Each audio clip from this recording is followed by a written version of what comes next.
Olá, sejam bem-vindos ao nosso primeiro podcast do grupo OncoWeb, essa nova proposta para a oncologia na internet. Aqui é um local que você sabe que vai encontrar informação atualizada, de confiança, então pode vir conosco.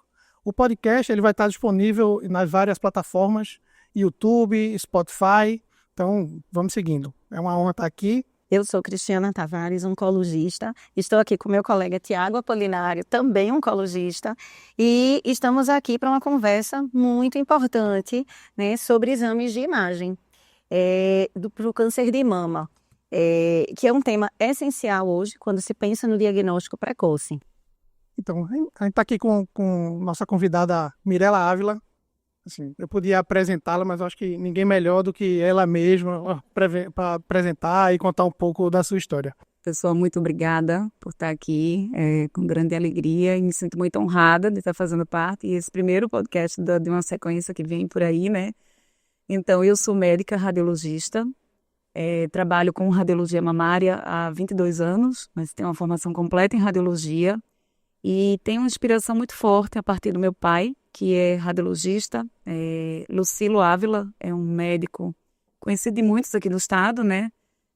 Papai começou sua jornada na radiologia através comprou um aparelhinho de ultrassonografia, quando ainda era nos primórdios da ultrassonografia. Ele se encantou num congresso que ele foi, e ele conseguiu adquirir esse aparelho com muito sangue e suor, vendendo leite na porta do pessoal. 4 da manhã ele tinha um caminhãozinho de leite que ele distribuía leite.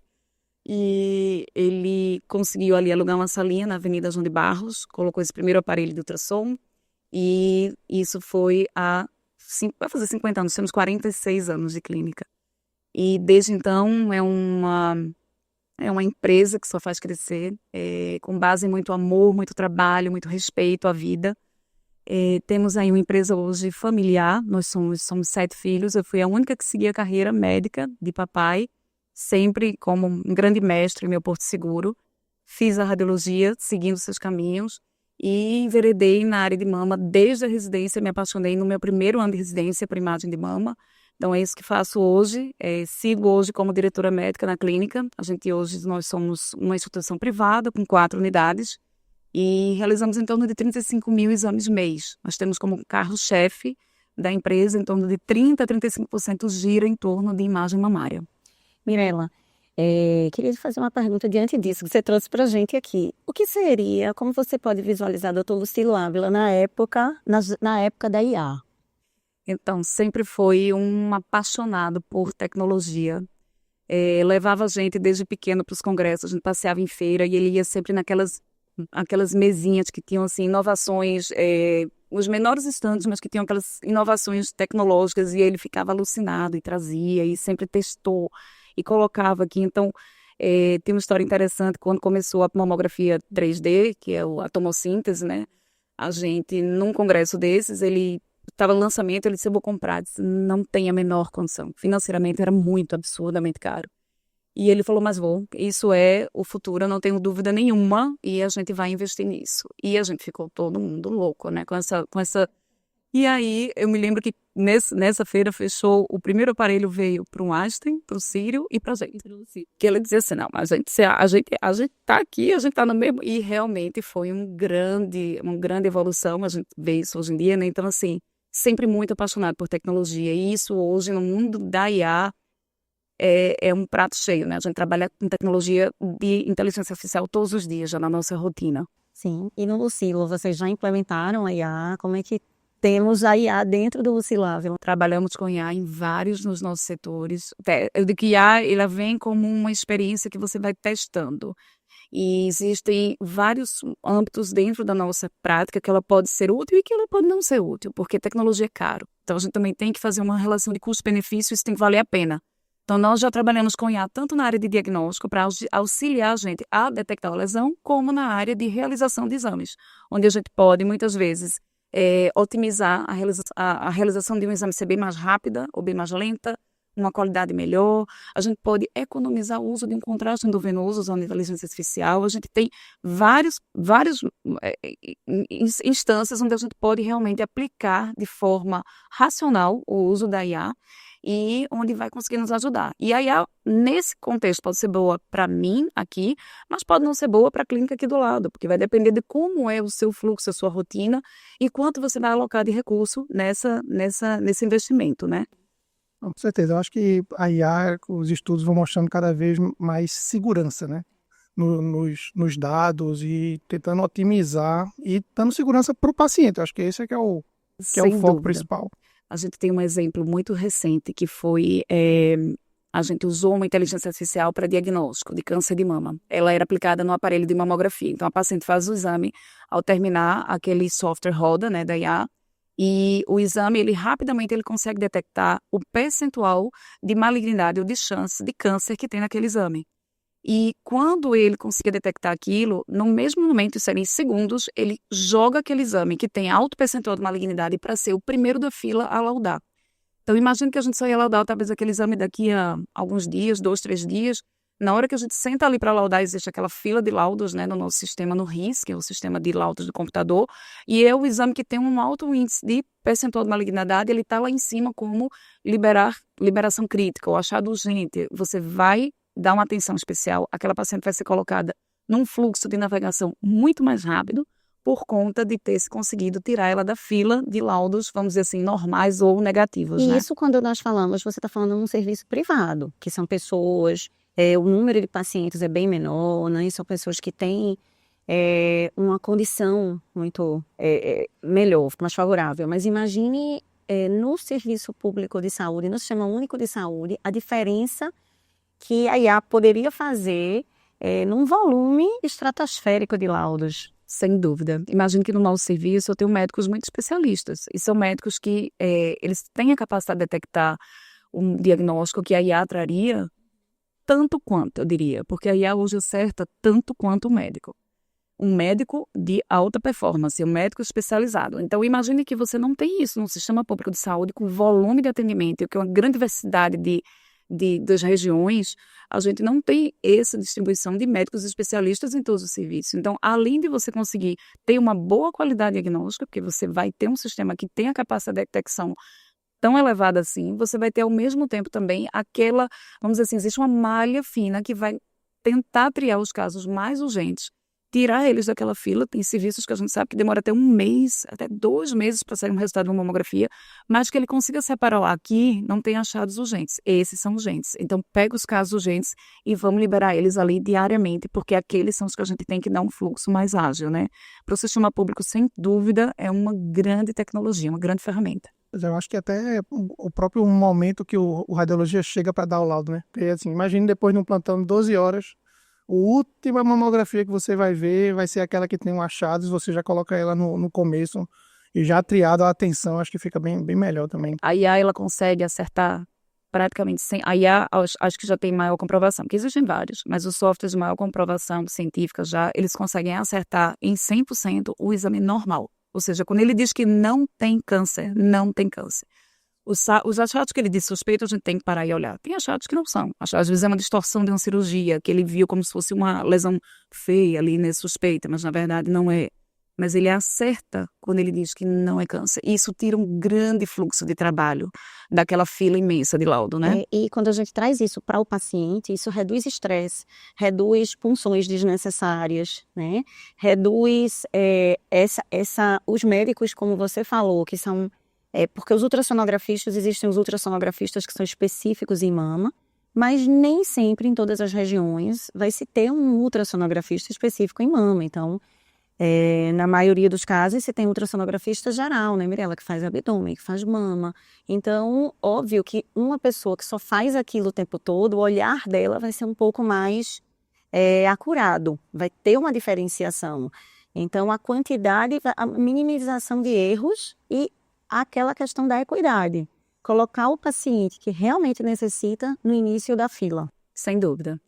Agora, é bom frisar que tem que existir um médico por trás de tudo isso. Não adianta a gente dizer que eu vou colocar um software de IA e vou deixar rodar lá e eu não preciso de médico porque ele vai acertar tanto quanto um médico. É impossível. A gente precisa ter, além da visão mesmo do médico, da habilidade de conseguir detectar o que seria um falso positivo, a gente precisa ter vamos dizer assim, o humano tem que existir dentro desse contato. Não tem como, principalmente a gente lidando com exames diagnósticos, com a possibilidade de um diagnóstico de um câncer, temos que ter um olhar humano dentro de todo esse contexto para conduzir essa história toda do começo ao fim. A IA, ela vai ser só um grande facilitador, e sim, um grande facilitador e uma melhoria de qualidade diagnóstica, sem dúvidas, isso vai existir. Mas o humano, ele vai ter que estar ali junto, fazendo realmente a maestria da orquestra acontecer, né?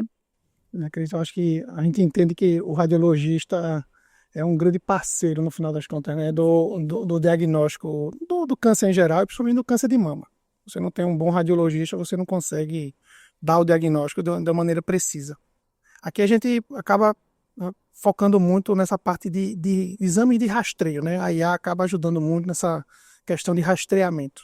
Existe muita dúvida entre o que é um exame de rastreamento, qual é o objetivo, quais são os pacientes que são indicados de fazer o exame de rastreamento. Podia explicar um pouquinho isso para a gente melhor?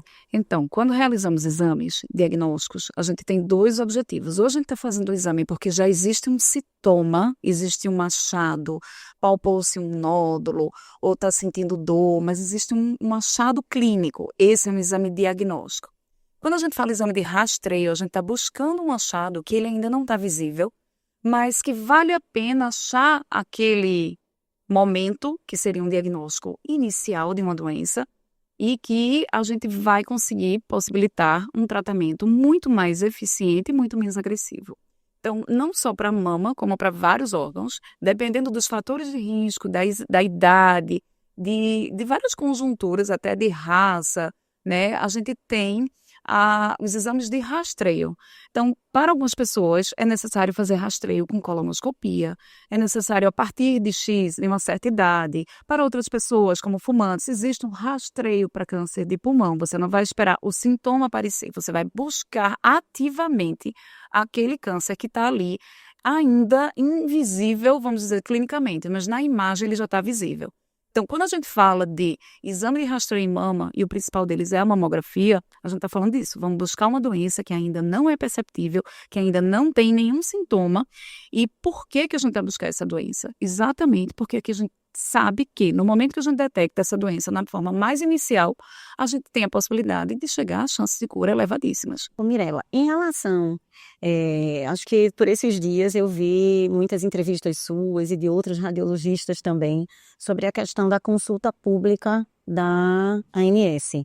Então, você poderia conversar mais com a gente? O que foi isso? A ANS negou, não negou? Qual foi a situação emblemática dessa história da consulta pública? Perfeito, falou-se muito e é muito importante a gente esclarecer e trazer aqui, colocar uns pontos no is. Primeiro ponto é entender que, quando a gente fala de mamografia de rastreamento, que é o que eu falei aqui há pouco, a gente está buscando um câncer na fase inicial. Quando a gente deve fazer isso? Através de todas as sociedades médicas, o indicado é que a mulher faça uma mamografia a partir dos 40 anos, de forma anual, e deve manter essa mamografia pelo menos até os 75 anos, ou seja, dos 40 aos 75. E a partir dos 75, a gente vai avaliar qual é o grau de perspectiva de vida dessa mulher, qual é a qualidade de saúde que ela tem no momento, e caso ela tenha uma boa perspectiva de vida, ela mantém esse rastreamento anual. A ANS trouxe, na verdade, uma proposta muito positiva. O que se propunha ali era tentar buscar boas práticas e colocar numa caderno, como se fosse uma cadernetinha. Assim, eu vou fazer um caderno aqui para vocês do que é que todo plano de saúde deve oferecer a uma mulher quando se fala em câncer de mama, desde o diagnóstico até o tratamento.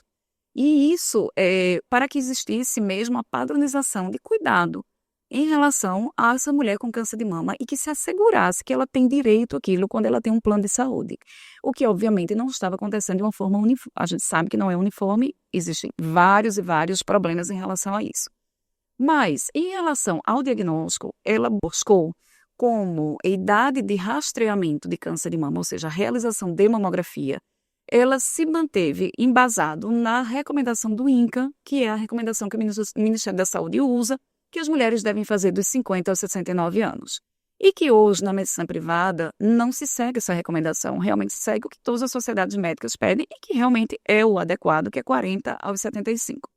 No momento em que a ANS propôs isso, ficou-se realmente a sensação de que, na hora que isso fosse aprovado, os planos de saúde teriam direito de negar as mamografias nas mulheres abaixo de 50 anos e acima de 69 anos. E então houve uma grande mobilização, porque já existe uma grande luta para tentar modificar essa política do Ministério da Saúde. Então, fazer agora com que o serviço de saúde suplementar, né, o plano de saúde, passe, então, a cobrir da mesma forma que o governo, para a gente que trabalha com diagnóstico, é quase assim, desesperador. Já é muito caótico a situação que a gente atua hoje na área de saúde pública. Mas atuar dessa mesma forma na área de saúde privada, num país onde a gente está indo na contramão do mundo, todo o mundo consegue baixar, vem conseguindo baixar a curva de mortalidade de câncer de mama, e a gente, com todos os métodos de tratamento possíveis e viáveis, estamos em curva ascendente de mortalidade de câncer de mama. Então, onde é que a gente está errando? No diagnóstico. E hoje 18 milhões de mulheres têm plano de saúde e são mulheres que entram nessa faixa etária aí dessa busca ativa, né? Exato. Os dados nacionais, eles colocam que até cerca de 39% a 47%, mais ou menos 40% dos diagnósticos de câncer de mama são nessa faixa etária, né? De 40 a 50 anos. E 20% acima de 69. Aí então, são duas populações que a gente que está excluindo. Ou seja, você está dando a essas mulheres abaixo de 50 e acima de 69 a chance de só serem diagnosticadas quando elas palparem ou tiverem uma doença visível. Elas não entram no rastreamento, ou seja, a gente passa a detectar nesse grupo de mulheres doenças geralmente em estado avançado, porque Imagina, uma mulher jovem, idade totalmente produtiva, possivelmente com filhos pequenos, ou querendo até engravidar, e você vem com um tumor avançado para dar esse diagnóstico, então para-se a vida produtiva, quimioterapia, às vezes é uma mulher que está pensando na gravidez, pensando em engravidar, vai postergar ou nem vai poder engravidar. E hoje, então, cada isso vez é uma mais tarde as mulheres, anunciada, claro, claro. As mulheres hoje engravidam cada vez mais tarde. Então, existe uma programação muito de uma idade acima dos 35 anos, muito mais frequente hoje em dia. E naquele momento você se separa com um diagnóstico avançado. O mais grave é isso, porque veja, diagnosticar, talvez a gente não tenha muito, a gente sabe que existem muitos, vamos dizer assim, mecanismos que a gente pode fazer em termos de qualidade de vida, que a gente pode melhorar ou reduzir o impacto de um diagnóstico de um câncer de mama. Mas a verdade é que em muitas situações ele vai acontecer. Então a gente precisa tentar buscá-lo da forma mais cedo possível. Agora eu queria ressaltar aqui, assim, quando a gente fala abaixo dos 50 anos, 40% dos diagnósticos estão aí. Mas a doença é mais rara abaixo dos 40, dos 35. Para a gente também não estar passando a ideia aqui de que que a doença é muito frequente nas mulheres muito mais jovens. A faixa etária de maior cometimento aí, quando a gente fala abaixo de 50 anos, é entre 40 e 50, né? E quando a gente pensa em mulheres mais jovens, a gente tem que pensar nos casos, assim, de hereditariedade. A gente tem que chamar a atenção, né, Tiago, para mulheres que têm casos de câncer na família, casos de câncer de mama, lembrar do câncer de mama masculino, né? Então, um homem a cada 100 pode ter câncer, e quando esse homem tem câncer, as mulheres dessa família, elas correm risco. Famílias que houve caso de câncer de ovário, também precocemente, câncer de mama bilateral. Então, existem critérios para a gente identificar quem são essas mulheres de alto risco, ainda jovens, e que devem fazer esse rastreio a partir dos 30 anos de idade, né? E não é para todas, né? No final das contas. Não fazer mamografia abaixo de 40 anos, assim. Porque o próprio exame, o rendimento também é muito baixo, né? A mama também fica muito, muito densa, a imagem fica mais difícil até de... Quando a gente fala assim, o que é a mama densa, né? Por que fala-se isso em relação à mulher jovem? A mama da gente é composta de tecido gorduroso e o tecido fibroglandular, que é a parte fibrosa e glandular. A parte glandular é a parte ativa, é a parte que, se for estimulada, é a parte que vai produzir leite. Então, a mama da gente tem essa composição. Quanto mais glandular e menos gordurosa, quanto mais fibra glandular e menos gordurosa, essa mama, a imagem na mamografia, é uma imagem que parece que tem um véu na frente. Ela fica uma mama, a gente chama de densa, uma imagem mais branca. E a visualização de nódulos, ela é mais dificultada, porque ele fica ali obscurecido por esse tecido denso. Então, na mama gordurosa, eu consigo ver tudo. A gente não tem esse véu denso, a gente tem uma mama muito mais transparente numa imagem, porque mamografia é raio-x. Então, na hora que eu tenho uma imagem mais transparente no raio-x, eu consigo ver através, eu consigo ver bem. Mas aí a pessoa faz, então eu tenho mama densa, eu não vou nem fazer mamografia, porque tem mulheres que têm mama densa mais velhas. É mais comum que a mulher tenha mama densa mais jovem, com o passar da idade ela vai trocando por gordura, aquela mama vai ficando mais transparente e vai ficando mais fácil de ver na mamografia. Mas tem mulheres que vão ficar com mama densa até a sua idade mais idosa, ela não troca por gordura. Isso é cada vez mais frequente nos dias atuais. Só que aí, por que fazer mamografia? Porque, na verdade, o principal achado que a mamografia vai me mostrar são as microcalcificações, que é como se fosse uma poeirinha, um grãozinho de areia. E eu vou conseguir ver microcalcificação independente se a mama for densa ou se a mama for substituída por gordura. Uma mamografia bem feita vai me mostrar a calcificação muito bem, mas eu não vou conseguir ver calcificação em ultrassom, em ressonância, nenhum daqueles outros métodos que falam hoje em dia, termografia, tudo. Eu só vou ver microcalcificação em mamografia. E cerca de 40% a 60% dos cânceres de mama começam na forma de microcalcificação.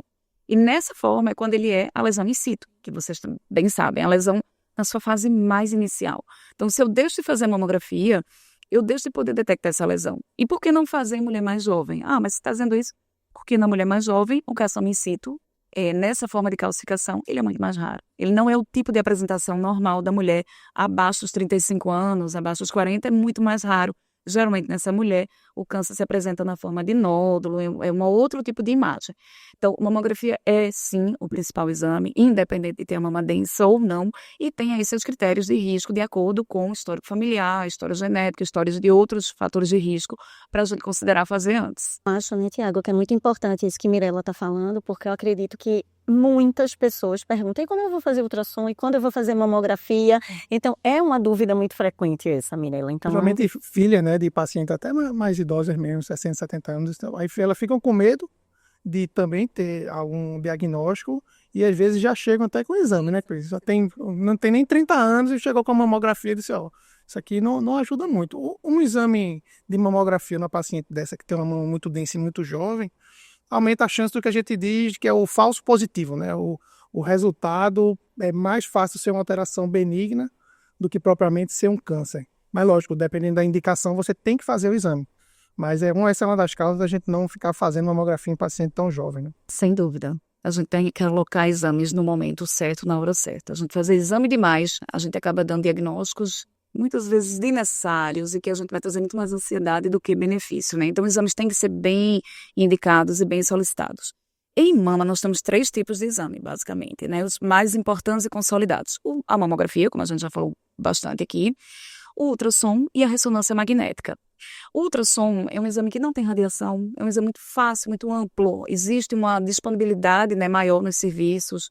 É um exame que é muito operador dependente, então quanto mais bem feito, melhor vai ser o resultado, mas não é tão fácil o treinamento do profissional para fazer ultrassom de mama. É um exame mais difícil. Paciência, né, melhor? Paciência. Se for muito rápido, não vê nada no final. Olho, né? Muito olho. Geralmente é um exame assim que traz muita ansiedade, então você tem que ter um bom jogo de cintura com a paciente, você tem que estar ali tentando absorver toda aquela ansiedade e trazer um pouco mais de tranquilidade no exame, né? E aí, assim, muitas pessoas nem querem fazer, muitos médicos não gostam de fazer o radiologista, mas é um exame muito importante e traz muitas informações em 2 contextos. Um é no exame diagnóstico, o que é? Aquela paciente está palpando o nódulo, ela sentiu um caroço. Esse ultrassom, ele ajuda muito. E aí, geralmente, uma mulher mais jovem vai ser só ultrassom, mas uma mulher que está palpando o nódulo e que tem mais de 40 anos, a gente já faz ultrassom e mamografia. E o outro é naquele grupo de mulheres que tem a mama densa, está na idade de fazer mamografia de rastreio, sem sentir nada, mas a mama é muito densa e, como eu falei antes, a gente vai ver bem as microcalcificações, mas a gente vai deixar de ver bem os nódulos. Então, nessa paciente, a gente tenta fazer a casadinha, que é tentar fazer os 2, onde a gente vai ter uma possibilidade diagnóstica muito mais ampla, juntando esses 2 métodos. Na mulher que tem a mama muito gordurosa, a mamografia é suficiente, não há necessidade de fazer um ultrassom de rastreio, só se ela tiver sintoma. Mirella, tem algum que venha primeiro, mamografia primeiro, ultrassom primeiro? Os pacientes também têm muita dúvida em relação a essa ordem. É ideal que seja a mamografia primeiro. Mas eu, particularmente e pessoalmente, acho que essa limitação não deve existir de uma forma tão rigorosa no nosso, vamos dizer assim, no nosso meio. Muitas vezes a mulher só conseguiu fazer a mamografia, agendar aqui, o ultrassom agendou depois, dependendo se foi no sistema público ou privado. Dentro de um mesmo serviço, no mesmo dia, a gente tem a capacidade de fazer a correlação, né? Fez a mamografia ali, fez ultrassom, então, fiz ultrassom, espera um pouquinho que eu vou ver a imagem da mamografia para liberar essa paciente. Mas o ideal era que a mamografia fosse antes. Mas eu não acho, e eu acho muito também, existe uma recomendação de que não faça ultrassom de mama se não tiver feito a mamografia. Eu acho isso surreal. Eu acho que isso bloqueia muito o sistema. Eu acho que a gente tem a possibilidade de fazer sim ultrassom e colocar lá uma observação no ultrassom. Olha, recomenda-se na tua idade que faça a mamografia, a gente coloca essa recomendação. Mas não que a gente deixe de realizar o exame por conta disso. Eu acho que a gente tem que deixar isso bem firmado no laudo, que a mamografia é importante naquele contexto, mas não deixar de fazer o exame. E aí, realmente, assim, a gente pode estar deixando de diagnosticar uma coisa que estaria ali na sua mão naquele momento. E a gente chama atenção, porque nós trabalhamos em serviço público, não é, Tiago? E em serviço público é muito comum essa recomendação, e às vezes isso posterga muito. A paciente perde muito tempo, porque só pode fazer um exame em detrimento do outro. Então, eu acho que é muito importante a gente deixar isso claro. Às vezes a paciente é de outra cidade, né? A chance que ela tem para poder fazer aquele exame é aquela situação. Ela só vai conseguir voltar na próxima semana, 15 dias depois. Um mês depois, um aí mês. depende dos carros da prefeitura, Exato. do transporte. Exato. Eu acho que realmente a gente precisa ter esse entendimento, mas é muito comum. Isso que estão trazendo aí é muito comum. Eu luto muito quando chega médico, inclusive médico para a equipe novo, aí já chega dizendo, não faça ultrassom de mama sem a mamografia. Eu, não, vem cá, vamos conversar, porque a gente tem aqui método diagnóstico. A mesma coisa você dizer assim, eu não vou fazer esse raio-x sem ter uma tomografia. Um raio-x de tórax, veja, são métodos diferentes. Você pode escrever lá no seu laudo a limitação do método, o que é que você não vê, mas você não perca a oportunidade de realizar aquele exame que está na sua mão. Porque é um exame diagnóstico, ele pode ter suas limitações. Depende muito do contexto também, né? O paciente já tem um nódulo, vem para um ultrassom, digo, tá na sua cara ali, né? Assim, não vamos deixar para depois, no final das contas. Mirela, e algo que também uma dúvida muito frequente em consultório. Os cistos mamários, você utiliza muito ultrassom para avaliar cisto, acompanhar cisto? Quando é que você acompanha? Quando é que você deixa de acompanhar? Quando é que o cisto é perigoso? Quando é que é perigoso? Quando é que não é? Para o leigo, né, cisto, uma bolha de água. E o nódulo, uma estrutura que pode ser fibrosa ou pode ter células de proliferação ali. Então, quando a gente fala de cisto, muita gente fica falando como se fosse a mesma coisa. Eu tenho um nódulo. Na verdade, é um cisto. Então, cisto é cisto, nódulo é nódulo. Vamos botar as coisas em pontos diferentes. Cisto não é nada. Qual é o grande problema de cisto? É quando a gente, por acaso, teve a dúvida de que erraram naquele exame e aquilo não era um cisto. Às vezes, um tumor, ele pode ser um padrão tão proliferativo, tão rápido, que ele necrosa ali, ele cresce tão rápido, aquelas células, que o aspecto dele na imagem, ele é bem anecoico, que é exatamente, confunde com um cisto, que seria uma bolha de água. Então, o maior receio é quando a gente pode, por acaso, quem fez o exame de ultrassom, detectou uma imagem que era cisto, na verdade não era, e geralmente, se deixou de detectar um nódulo, era um tumor mais agressivo. Então, no momento que a gente detecta e vê que é um cisto, cisto não faz nada, cisto não precisa de acompanhamento. O que acontece com a mama cística? Tem mulheres que têm a mama muito mais cística, tem mulheres que têm a mama não cística. É como se a mulher tivesse uma característica, um cabelo liso e um cabelo cacheado. E a mama cística são os cachos de um cabelo cacheado. Muito importante isso, né? Porque as pessoas se É preocupam uma característica. muito. Isso, eu digo, olha, gente, isso aqui é sua característica, sua mama é toda cística. Ela é assim, você nasceu, essa é a sua mama. Uma mama cística, ela dá mais trabalho. Porque ela é uma mama que, quando ela é estimulada por hormônio, por estresse, ela enche de cisto. Ela palpa caroço, né? Você tá ali palpando. Se for num período pré-menstrual, enche de água. E os cistinhos enchem mais. É fisiológico, né? Quando a mulher, após os 40 anos, ela começa a apresentar mais cistos, né? De forma fisiológica. Também, fisiologicamente. Por conta das flutuações hormonais, a mama responde muito. E aí, só que ela traz muita ansiedade. Que você passa a ter uma mama que eternamente ela palpa coisa, ela sente dor, e passa-se também no exame de imagem uma mama mais conturbada para avaliação. Imagino que é muito mais fácil detectar um câncerzinho numa mama lisinha do que eu achar um câncerzinho numa mama cheia de cisto, uma mama conturbada. Então, essa é uma mama mais difícil, eu diria, e por isso ela merece mais atenção, mas ela não é uma mama de mais risco para câncer. Então, a gente tem que tirar esse medo da mulher e não tem que estar fazendo exame de rotina para cisto, ela é exame de rastreamento normal. Perfeito. E mira, quando a gente tem uma lesão que é suspeita, né, para poder fechar o diagnóstico, acaba precisando fazer alguns procedimentos, que a gente chama de biópsia. Consegue esclarecer um pouquinho para a gente como é que é feita a biópsia com você da radiologia? Então, a biópsia hoje, a imensa maioria, é guiada por imagem, né? Antigamente era uma biópsia feita cirurgicamente, hoje em dia é guiada por imagem, feita através de uma agulha, com anestesia local, não tem cortes, não precisa levar ponto. É feito com o paciente acordado, a imensa maioria é feita em sala de ultrassom, que é muito mais fácil, mas às vezes quando a lesão não é vista no ultrassom, a gente coloca o paciente para fazer na ressonância magnética ou na mamografia, dependendo de qual foi o método. Então, o que é importante? É que eu consiga ter um método de imagem, que eu veja a lesão em tempo real, coloco a agulhinha lá e vou guiando onde eu vou biopsiar. Então, é uma biópsia muito segura, muito fidedigna, porque eu estou guiando por imagem exatamente de onde eu vou tirar um pedacinho. O objetivo é tirar alguns fragmentos, uns pedacinhos microscópicos, para que a gente possa mandar isso para análise em microscópio e ter um diagnóstico, nome e sobrenome do que é aquela doença. Hoje, para a mama, as biópsias se chamam de biópsia de core, ou core biopsy, que é uma biópsia de fragmentos numa agulhinha que dá uns disparos, ou a biópsia vácuo, que é popularmente chamada de mamotomia, que não se dá os disparos, mas se tira o fragmento a vácuo. Existe a PAF, que é a punção de agulha fina, que hoje é reservada basicamente para casos onde a gente precisa aspirar a secreção, ou tem um diagnóstico de linfonodos numa axila que a gente já imagina que quer comprovar que está ou não comprometida por câncer, mas para nódulos geralmente não se faz mais a PAF, nódulo sólido, né? A gente geralmente não usa mais a punção de agulha fina. E aí, nesse caso, a paciente leva esse material para o patologista fica com você na hora dessa punção, só para que eles entendam. Geralmente, para mama, não se faz a leitura de lâmina na hora. A gente precisa de um preparo, esse material tem que ser fixado no formol, os fragmentos, a gente tem que ter um preparo adequado em laboratório, e aí a gente leva, dependendo do laboratório, hoje em dia até com 24 horas a gente tem resultados que vão para análise. Quando se trata de um câncer, além do histopatológico, que é o histopatológico é dizer que é câncer, né? E qual o tipo de câncer de uma forma mais simples. E aí vai para uma segunda avaliação no mesmo material que a gente já tirou, não precisa tirar mais material. O laboratório pega aquele material e faz a imunistoquímica, que vai dar mais características e vai dar a vocês, oncologistas, mais informação para tratar. Hoje a gente não tem como tratar, né, Tiago, sem a imunistoquímica. Isso precisa ficar claro, até porque alguns pacientes eles ficam ansiosos. Doutora, e não dá para tratar agora. Doutora, e precisa desse exame, e demora.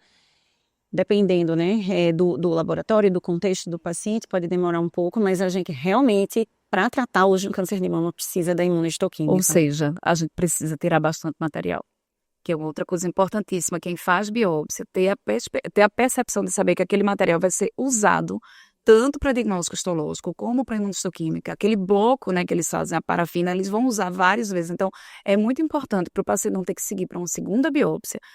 Na primeira biópsia que a gente vai fazer ali, a gente já tirar, no mínimo, 6 fragmentos. É o ideal, que a gente tire pelo menos 6 fragmentos de uma lesão. Se for, dependendo da lesão, até mais. Vai depender de como for a abordagem. Perfeito. Mirela, me diz uma coisa. Vamos aqui para as fake news. Só uma pergunta assim, do ponto de vista masculino, né? Porque mamografia não é meu... Eu não faço mamografia. Quanto tempo demora para fazer um exame desse?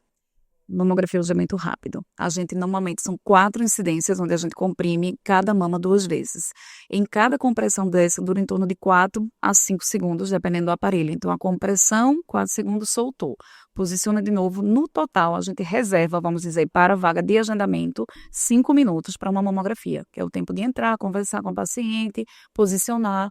No total de sala, a gente levaria uns 5 minutos. Mas o exame em si leva poucos segundos. A compressão hoje é muito rápida, a radiação é muito baixa. A maior parte dos equipamentos hoje tem uma tecnologia muito mais avançada. E só para dar uma informação importante, a dose total de uma mamografia ao final de um exame completo equivale a 3 dias da radiação que a gente é exposto na Terra, no meio ambiente. Isso é muito importante, porque tem muitas fake news em relação a isso, que a mamografia faz mal, que causa câncer de tireoide, né? E essas fake news, elas fazem com que esses pacientes acabem ficando com medo, não procurem fazer o rastreio, indo totalmente contra um cenário que a gente tem falado aqui, da importância do rastreamento. Eu já vi vídeos, enfim, que rolam no Instagram e tudo mais, de mamografia sendo a causa do câncer de mama. A radiação da mamografia causando o câncer de mama, que é assim, um negócio completamente o contrário do que é a realidade, né? É um método seguro, não é, Mirela? Muito seguro. Usa-se hoje com baixíssima dose de radiação. Radiação é necessário que a gente trabalhe com muita responsabilidade. A gente que trabalha em radiologia entende isso desde os primórdios. O primeiro ano inteiro da gente é muito falando sobre segurança de radiação. Então, desde sempre a gente trabalha com esse, porque existe sim um risco direto de radiação e câncer, no geral. A gente sabe radiação de todas as formas.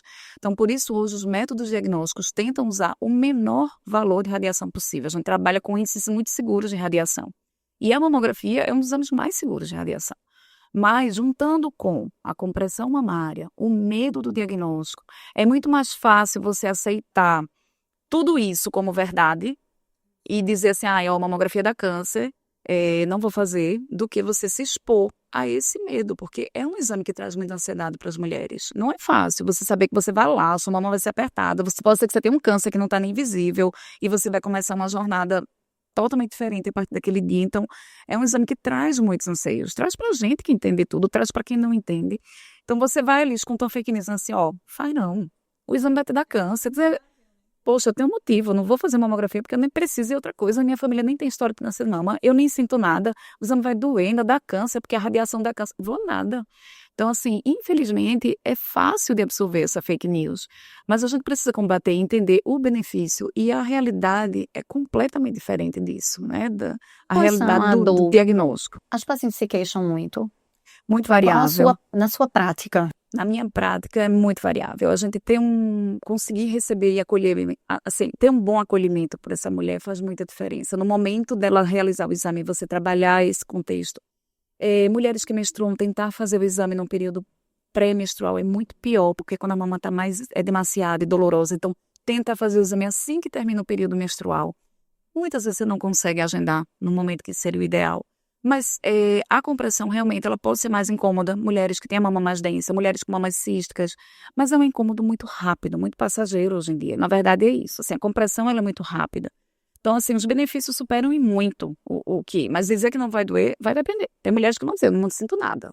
Mas outra fake news que eu já ouvi não, vai comprimir a mama e isso vai espalhar as células tumorais. Essa é a primeira. E a segunda é quando faz a biópsia, mexe no tumor e o tumor se espalha. Assim, isso todo paciente fica com medo do procedimento, achando que isso vai acontecer, quando na realidade basicamente você está descobrindo um tumor e aquele tumor ele já pode ter células em outros locais, né? Já se espalhou no final das contas. Então não é a biópsia, não é a mamografia que vai fazer ele se espalhar. A natureza do tumor é se deixar, ele vai crescer, ele vai para outros locais. O que a gente quer é fazer uma biópsia para definir o que é que está acontecendo e evitar isso. Exatamente. Já tem muitos estudos, né, que fazem, inclusive estudando o trajeto da agulha de biópsia. Então faz a biópsia, depois tira na cirurgia e eles estudam aquela peça cirúrgica para ver se houve alguma modificação. E realmente não há. É 100% seguro e comprovado que as biópsias, nem biópsia nem mamografia vai fazer um tumor espalhar. Muito pelo contrário, um tumor ficar ali mais tempo sem diagnóstico é que vai fazer ele se espalhar. Ele vai crescer. E algo que eu sempre digo às minhas pacientes, olhe, tudo depende de um ponto de vista. Você vai fazer a mamografia, você vai ter 5 minutos ali que você vai sentir dor. Pior é diagnosticar um câncer, pior é fazer uma cirurgia que talvez precise tirar uma mama toda ou ter que fazer uma reconstrução mamária. Então, olha o tamanho dessa jornada. Olha o quão longa vai ser essa jornada. Então, é muito melhor uma jornadinha curta, de alguns minutos, e pronto, e tranquilidade por pelo menos 1 ano, né, Mirela? Exatamente, Cris. A gente vê que, assim, o tumor, quando ele é palpável, que é um tumor já num diagnóstico um pouco mais avançado, ele está pelo menos ali do tamanho de um limão.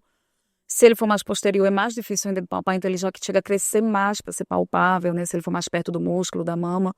Mas a gente sabe que quando a gente diagnostica um tumor no estádio 2 ou 3 e 4, que aí a gente já tem um estado de disseminação, né, difusa, a gente já tem um percentual de cura que vai cada vez reduzindo, né, na possibilidade de, mesmo com tudo que existe de arsenal terapêutico, a gente não consegue chegar a um resultado tão bom quanto a gente conseguiria um estádio inicial, um tumor estádio 1, que a gente conseguiria realmente através dessa busca ativa por um diagnóstico precoce.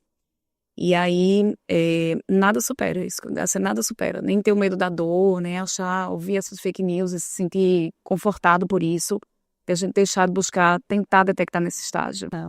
Às vezes acontece também da paciente ter uma sensação de falsa segurança porque ela está fazendo autoexame, né? Não, mas eu me examino todo dia e tudo. A gente tem que entender que a palpação ela tem um limite, né? Que você tem que ter uma lesão de 2 centímetros, 2 centímetros e pouco, a depender do tamanho da mama, para poder sentir aquilo ali. Mas o exame de imagem, já ele mamografia, ultrassom, ressonância, ele consegue ver o nódulo antes de palpar. Então, quanto menor o nódulo, maior a chance também da paciente ficar curada. O TH a gente hoje consegue detectar também os pré-cânceres, né? Que eu chamo Sim, de pré-câncer, sim, né? A sim, gente sim. hoje com o exame de imagem a gente consegue detectar muita lesão que lesões iria ser atípicas. isso. Ou que seria apenas um fator de risco e a gente sabe que aquela mulher agora a gente vai trabalhar nela de uma forma diferente, com outras profilaxias, né?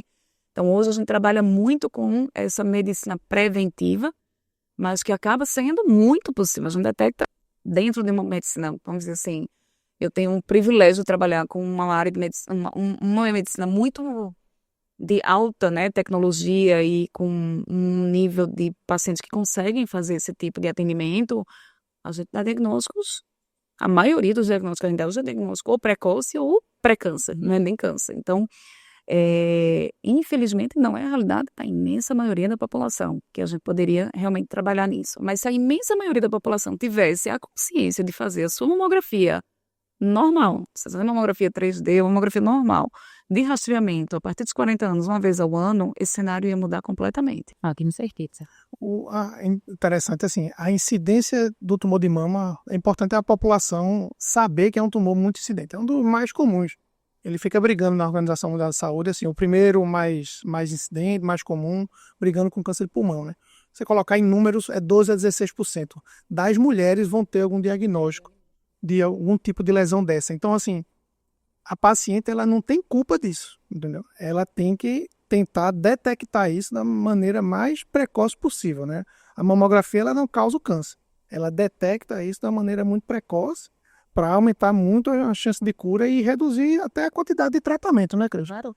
É isso que a gente está falando. Na hora que você faz uma mamografia, vai doer ali alguns minutos, mas em compensação, você vai se livrar de fazer uma cirurgia, de tomar um medicamento durante 5 anos. Então, isso é muito importante. Então, pensar que tudo depende de um olhar. Né? Então, às vezes, aqueles minutos, o pânico está fazendo com que aqueles minutos eles sejam muitas horas. Mas, quando a gente vê a jornada, ela é muito mais longa. Mirela, em relação à prótese de silicone, hoje as mulheres assim estão usando muito prótese. O que é que você me diz? A prótese atrapalha? Você consegue fazer um exame? A prótese impede você de fazer um exame bem feito? Tem algum exame melhor para quem tem prótese de silicone?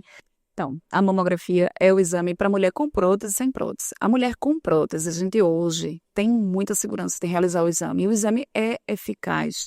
Vários estudos comprovam que não há uma perda diagnóstica ou um atraso diagnóstico porque a mulher tem prótese e a gente não conseguiu ver o câncer. Não. A prótese, primeiro, ela não está obstruindo glândula nenhuma. Ou ela está atrás do músculo ou ela está na frente do músculo. Mas mesmo quando ela está na frente do músculo, ela ainda está atrás da glândula. Então, tudo que eu tenho que ver está na frente da prótese, independente ela estar na frente ou atrás do músculo. E perguntam muitos para a gente, e se eu estiver atrás do músculo, melhora? Facilita a manobra de mamografia para poder ver, mas a gente faz tanto quanto na frente ou atrás do músculo. Então, essa não precisa ser uma escolha, uma preocupação do paciente que vai fazer uma cirurgia estética oncológica. Isso, na verdade, deixa a anatomia e deixa o cirurgião definir, porque a gente, como radiologista, vai conseguir detectar e identificar o que for necessário através de mamografia, sim, sem problema. Então, continua o mesmo tipo de rastreamento. Alguns pacientes têm dúvida, se eu uso prótese, eu tenho que fazer ressonância. E isso é fake news, né? Total. A gente só faz ressonância dentro de um contexto buscar câncer de mama, rastreamento, quando a gente tem mamas extremamente densas em mulheres alto risco, mulheres que já têm uma genética muito propensa para ter câncer de mama. Então, existem indicações específicas para ressonância de mama que não inclui prótese. Quando a gente vai fazer uma ressonância de mama por conta da prótese, é porque existe uma dúvida, talvez no ultrassom, na mamografia, que aquela prótese seja rota ou que tem algum problema com aquela prótese. E a gente não conseguiu definir com ultrassom. A maioria vai definir com ultrassom. Um ultrassom bem feito vê tudo que a prótese tem. Mas algumas vezes tem micro-roturas, uma rotação, uma coisa difícil detectar, aí a gente vai para a ressonância. E aí essa ressonância, para ver a prótese apenas, ela pode ser uma ressonância sem contraste, porque eu quero só ver prótese. Mas aqui eu reforço uma coisa, uma ressonância de mama sem contraste não me serve para nada em relação a parênquima mamária, em relação à lesão. Ressonância de mama sem contraste só me serve para ver prótese mamária e ponto final. Então, se vai pedir uma ressonância com o objetivo de ver parênquima, possivelmente câncer, detectar uma lesão, um achado palpável, tem que ter contraste. A informação principal que a ressonância vai me dar é quando eu injeto o contraste na veia, eu vou ver onde tem áreas de maior atividade, onde aquele contraste está brilhando de uma forma anormal, anômala, e ali a gente vai estudar melhor aquelas áreas que têm atividade anormal. Mirela, em relação à mamografia digital, a mamografia digital, ela vem para ficar? A mamografia digital já veio para ficar há muito tempo. O problema é financeiro. Então, assim, desde 2000, né, a mamografia digital está aí instalada. A felicidade é que a imensa maioria dos serviços, inclusive os serviços também da saúde privado e pública, estão usando já a mamografia digital, que a gente chama DR, que é digital direta. Ela amplia em muito a possibilidade diagnóstica, a gente visualiza muito melhor a mama do que na mamografia convencional. Poucos serviços ainda têm mamografia convencional, mas sem dúvida é uma questão mesmo de custo. Quando for, mamografia contraste é um grande avanço, eu diria assim. Ele vai conseguir fazer o que a ressonância faz, só que na mamografia. A gente injeta o contraste e aí vão conseguir ver áreas de atividade através de imagem de mamografia. Só tem algumas dificuldades de entraves, eu digo, em forma de tentar instituir mesmo a política dentro de uma instituição, porque nem todo aparelho faz mamografia contraste. Não é eu pegar um aparelho de mamografia, injetar contraste e lá fazer imagem. Ele tem que ter a tecnologia Dual Energy. Eu preciso ter um mamógrafo que tenha tecnologia de contraste, que são mamógrafos mais caros, são mamógrafos de alta tecnologia. Então, esses sim já são bem menos disponíveis. E a gente precisa ter toda uma estrutura de injetar contraste, contraste não iônico, iodado, né? Contraste iodado, que aí, na verdade, são contrastes que têm maior risco de reação, é o mesmo contraste da tomografia. Exato. Então, existe um outro contexto que a gente tem que considerar, e isso vai depender de cada serviço. Eu diria que o melhor do mundo é o serviço de poder ter tudo, mas um serviço que não possa ter ressonância e poder ter uma mamografia com contraste seria excelente. Acho que a mamografia com contraste vem muito para o SUS, acho que vai ajudar muito, porque a ressonância ela é muito pouco disponível, pouquíssimo, né? Não se compara o que a gente tem de ressonância de mama para o Brasil todo, não cobre, muito menos no SUS. Mas acredito que para um serviço privado existem limitações que acabam favorecendo com que a gente use a ressonância como um método principal, ao invés da mamografia com contraste. Mirela, uma ressonância de mama demora quanto tempo para fazer? Variável. Os protocolos variam muito.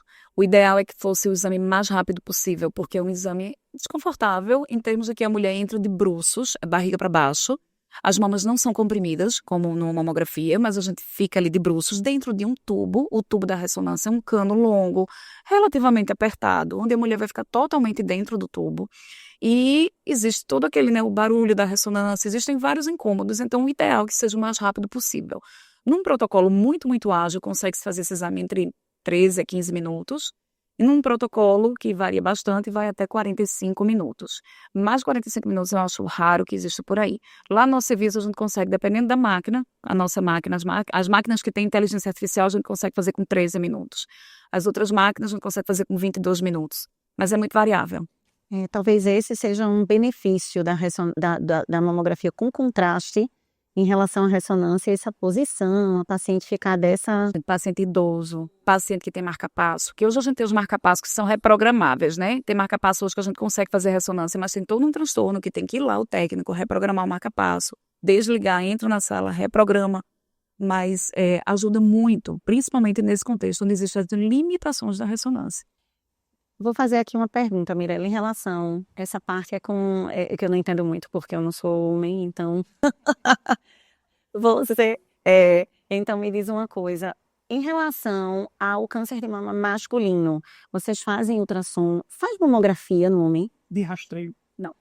De rastreio. Homem não se faz nenhum exame de mamografia, de mama, de nada, de mama de rastreio. Não existe nenhuma... Mesmo os que têm histórico familiar, não se faz. Homem, a gente faz fazer exame se houver um achado. Primeiro que a gente entende que na mama masculina, um mínimo achado vai ser perceptível muito rapidamente, porque é um tecido muito mais magrinho ali, o músculo está logo embaixo, então um nódulo ele é rapidamente perceptível, uma retração também. É importante que o homem observe sua mama clinicamente. Eu diria que o homem, eu até estimulo mais que seja o autoexame no homem do que na mulher. Porque o homem, ele Não tem realmente vai ser o glândula responsável. mamária, é muito pequena. É pequeno, Então quer dizer que fácil de Tiago ver. está livre de fazer mamografia de rastreio. Mas Mas detectou um não tô achado, livre do câncer de mama, né? não está livre, existe, é raro, mas existe, então o homem precisa entender isso. Se ele achar um achado, ele diz assim, eita, mas isso não é nada, porque eu não sou mulher, não. Homem pode ter câncer de mama, e tendo um achado, a gente tem que fazer exame. E faz mamografia. Comprime a mama do homem, a gente tem que comprimir um pouquinho, às vezes pega um pouco do músculo atrás para poder ter um pouco de tecido para comprimir. Geralmente a gente faz mamografia e ultrassom, que facilita a gente conseguir detectar. A imensa maioria dos achados que o homem vai palpar é um tecido glandular normal, que é o que a gente chama de ginecomastia, que cresce por conta de inúmeros estímulos diferentes, até medicações, várias medicações fazem isso, né? Fazem com que a glândula cresça.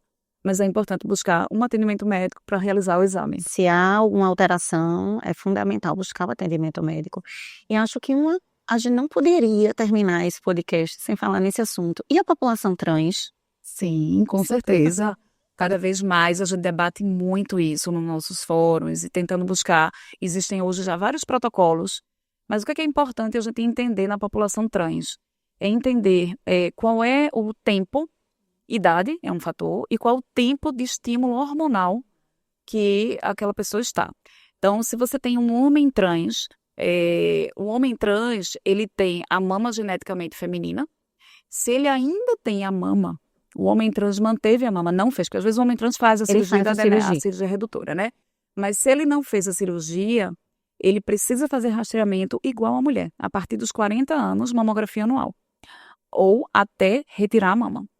Quando ele retira a mama, não precisa fazer rastreamento. O homem trans que fez a cirurgia de retirada da glândula então, não precisa fazer rastreamento. Não precisa fazer rastreio. A mulher trans que tem uma mama geneticamente masculina, essa mulher, ela precisa sim começar a fazer rastreamento após 5 anos de terapia de reposição. Porque a reposição que a mulher trans faz é uma reposição de alta dose de hormônio feminino. Então, ela vai desenvolver uma mama, e essa mama é uma mama que tem mais risco de câncer de mama do que uma mama que não teria tido essa reposição. Então, no caso, a mulher trans, ela precisa fazer anualmente.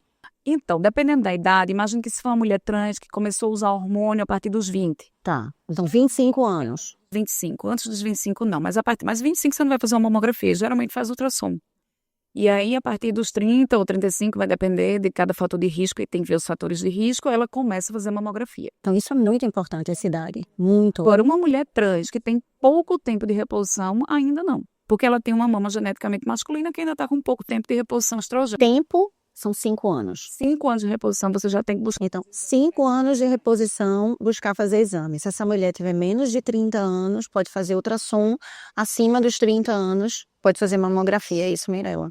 Interessante que cada vez mais, viu? A gente tem que, eu acredito que assim, a população médica tem que estar muito atualizada, porque a gente vai ter cada vez mais esse contexto e a gente precisa saber lidar e orientar corretamente para que essas pessoas tenham uma vida saudável e tentar buscar um diagnóstico precoce de uma forma igual, né? Buscar toda essa assim, na verdade, eu fiquei bem impressionada esse ano. A gente sempre faz as campanhas de Outubro Rosa, né? Em outubro.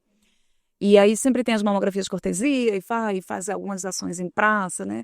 E dessa vez eu tive numa das ações 2 mulheres trans. E eu fiquei muito feliz de ver que, assim, elas se sentiram incluídas. Elas estiveram lá, elas participaram da palestra, elas foram fazer mamografia depois, que a gente faz a mamografia lá na clínica de cortesia. E eu fiquei muito feliz de ver que a gente está, assim, realmente numa... Isso é inclusão, né? Inclusão, todos terem direito à saúde, exatamente. Todos terem direito à educação. Então, isso é o que nós queremos, né? Uma população saudável. Pois bem, eu acho que assim, nosso tempo, infelizmente, está finalizando, né? Eu queria agradecer a presença de Mirella aqui. Assim, foi sensacional esse papo. Teremos outros, a gente vai te aperrear assim, sempre. Vou adorar. Quando for essa parte de câncer de mama. Aí, de recomendações finais, o que é que a gente poderia dizer para a população? Como consegue ajudar? Eu diria, como a gente tem tentado reforçar sempre, que toda mulher procure se priorizar. Busque entender o que você pode fazer como formas de qualidade de vida para que você tenha realmente uma saúde melhor hoje e amanhã. Que procure entender qual é o seu fator de risco, qual é a sua necessidade de realizar seus exames de rastreamento e se coloque dentro de um rastreamento periódico. Coloque aquilo num alarmezinho na agenda para buscar ter aquilo ali sempre como um cuidado seu. E para aquelas pessoas que convivem com mulheres, busquem também alertar suas mulheres, trazer quem pode ou quem não pode para realizar um exame. Quem tiver a possibilidade de ajudar uma mulher que está com dificuldades realmente, que a gente lida tanto com isso no nosso dia a dia, que você possa, de alguma forma, ser um anjo na vida dessa pessoa, talvez, e trazer uma possibilidade de diagnóstico para uma pessoa que não está conseguindo chegar a um acesso a isso, ou que não conseguiu se priorizar de alguma forma, que você consiga buscar aquela mulher, colocá-la para cima, né, e entender que ela merece, que a gente tem que ter realmente cada vez mais amor próprio e buscar viver a vida da forma mais feliz, mas com saúde, com harmonia, né? E que a gente possa realmente trazer isso para todas essas mulheres ao nosso redor. Sermos combativas a essa violência estrutural, seja a mulher cis, seja a mulher trans, né, Mirela? Mirela, muito obrigada. Eu que Foi agradeço. um prazer tê-la aqui na nossa abertura, né, do OncoWeb, Oncologia Inteligente. E prepare-se, porque teremos muito mais episódios. Adorei, obrigada, minha gente. Estamos aqui finalizando nosso primeiro podcast, uma convidada sensacional aqui, várias informações sobre câncer de mama, tema super importante. E para você que acompanhou a gente até aqui, dissemina essa informação, encaminha nos grupos, né? Hoje tudo é WhatsApp, encaminha nosso podcast para essa informação se disseminar ainda mais. Compartilhe, atualize, siga. Dá um like. Dá um like. Aí, como é? Então, dê um like e siga. E ativa o sininho e siga OncoWeb, Oncologia Inteligente.